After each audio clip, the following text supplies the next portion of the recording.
Il passaggio dalle case di riposo all'ULSS è dovuto principalmente a livello economico, cioè il contratto sanità è sicuramente più appetibile dei contratti che ci sono nelle case di riposo. Questo è il primo motivo. Secondo motivo, sull'appetibilità della professione è data dal fatto anche che bisogna, oltre che a pagarla, rendere anche vivibile questa professione. Pagati ancora troppo poco e con turni massacranti. La sanità della Marca cerca operatori sociosanitari, una forza lavoro la cui importanza è stata messa ancora di più in luce negli ultimi anni di pandemia.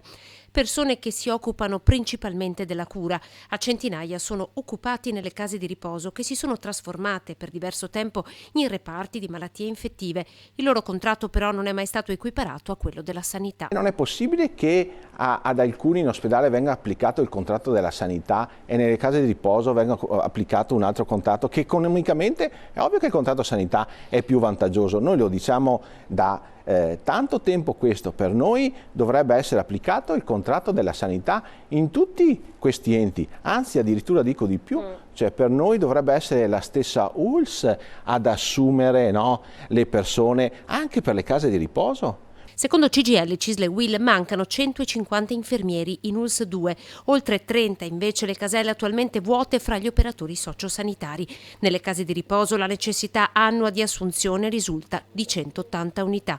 Il sindacato chiede dunque più programmazione. Di recente intanto la Regione ha approvato la delibera sul percorso di formazione complementare in assistenza sanitaria dell'operatore sociosanitario e sul corso di formazione per infermieri referenti per l'inserimento di operatori sociosanitari nelle strutture residenziali e semiresidenziali per anziani.